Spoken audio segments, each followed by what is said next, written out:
ये प्रश्न दार्शनिक और आध्यात्मिक है और इसका उत्तर अलग अलग दर्शन परंपराओं में अलग तरह से दिया गया है। नीचे इसे सरल हिंदी में समझाया गया है।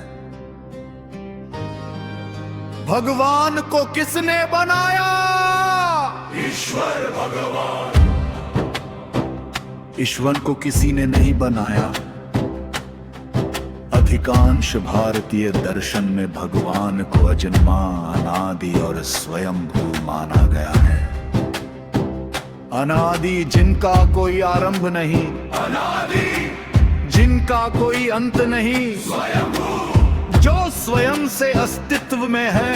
यदि भगवान को भी किसी ने बनाया होता तो फिर उस बनाने वाले को भी किसी ने बनाया होता और ये प्रश्न कभी समाप्त नहीं होता।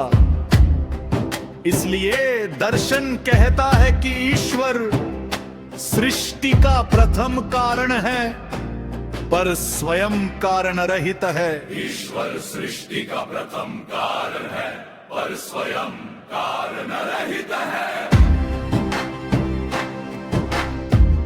भगवान से पहले कौन था? भगवान से पहले कुछ नहीं था, क्योंकि भगवान समय और सृष्टि से परे है। समय, भूत, वर्तमान, भविष्य भी सृष्टि का ही भाग है। जब सृष्टि नहीं थी तब समय भी नहीं था। इसलिए पहले और बाद में का प्रश्न ईश्वर पर लागू नहीं होता। उपनिषद कहते हैं, नेति नेति ईश्वर को मानवीय सीमाओं में बाधा नहीं जा सकता। वेदांत दर्शन के अनुसार केवल ब्रह्म था, उसी ब्रह्म से सृष्टि प्रकट हुई। सृष्टि लीन होती है फिर पुनः प्रकट होती है। सृष्टि प्रलय का चक्र होती है। समुद्र से लहरें उठती है, लहरें समुद्र में ही विलीन हो जाती है, पर समुद्र बना रहता है। भक्ति दृष्टिकोण से भक्तों के लिए भगवान सनातन पिता है, सर्वशक्तिमान है, स्वयं प्रकाशमान है। इसलिए प्रश्न भगवान को किसने बनाया का उत्तर है भगवान सृष्टि करता है, सृष्टि नहीं। संक्षेप में भगवान को किसी ने नहीं बनाया। भगवान से पहले कोई नहीं था। भगवान समय स्थान कारण से परे है। वही सृष्टि के मूल आधार है।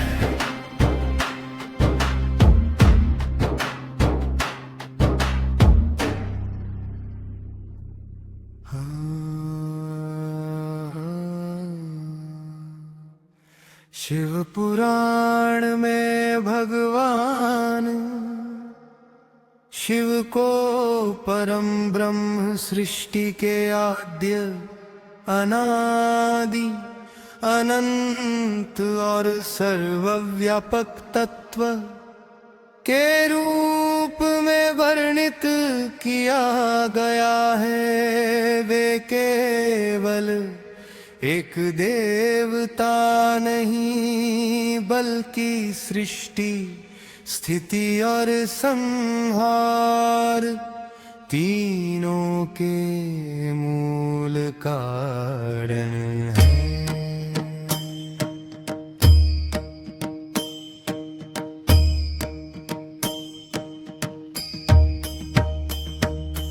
निर्गुण और सगुण स्वरूप निर्गुण शिव, शिव को निराकार निर्विकार निर्गुण ब्रह्म कहा गया है। जो नाम रूप और गुणों से परे है। सगुण शिव भक्तों के कल्याण हेतु वे सगुण रूप धारण करते हैं।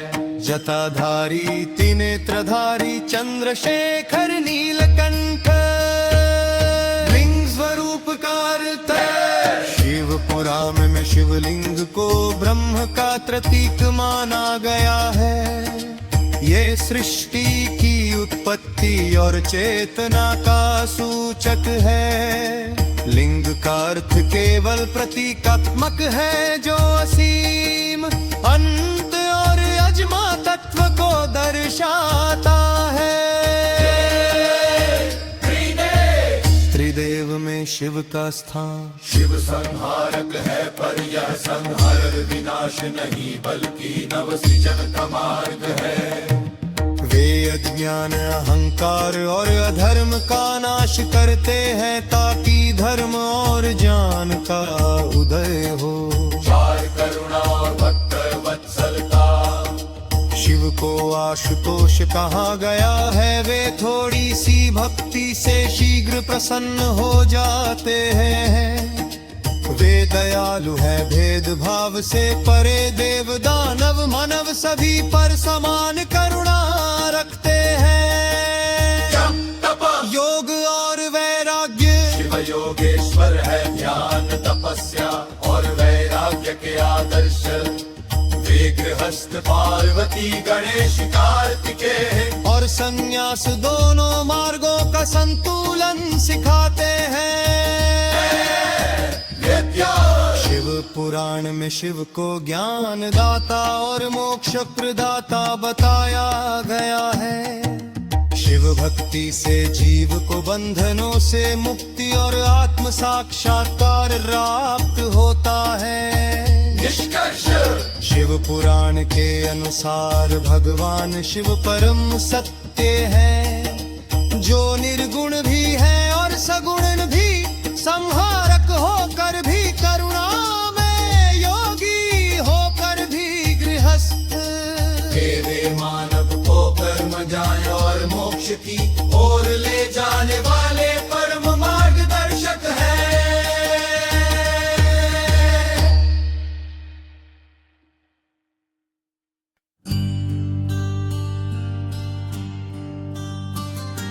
शिव पुराण में बताया गया है कि ब्रह्मा और विष्णु के बीच श्रेष्ठता का विवाद हुआ।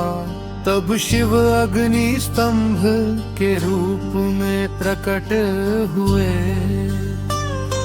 ब्रह्मा ऊपर और विष्णु नीचे तक उसका अंत खोजने गए लेकिन असफल रहे। इससे सिद्ध हुआ कि शिव अनंत और अविनाशी है। शिव और शक्ति का संबंध। शिव पुराण में कहा गया है। शिव शक्त्या युक्तो यदि भवति शक्ता। अर्थात शक्ति के बिना शिव निष्क्रिय है। शिव और शक्ति का मिलन ही सृष्टि का कारण है। शिव के प्रमुख नाम शिव पुराण अनुसार महेश्वर, सदाशिव, रुद्र, नीलकंठ, शंकर, ईश्वर। भक्ति का महत्व। शिव पुराण में भक्ति, ज्ञान और वैराग्य को मोक्ष का मार्ग बताया गया है। सच्चे मन से शिव की पूजा करने वाला भक्त संसार बंधनों से मुक्त हो जाता है। शिव और शक्ति का शिव पुराण से सती का यज्ञ और शिव का वैराग्य। माता पार्वती का तप और शिव विवाह। समुद्र मंथन और विषपान।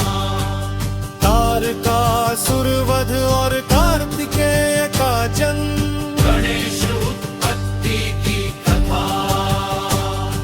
शिव पुराण का संदेश।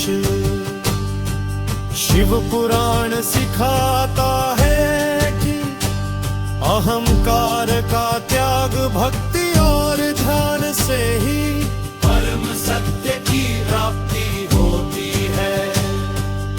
भगवान शिव करुणा के सागर है और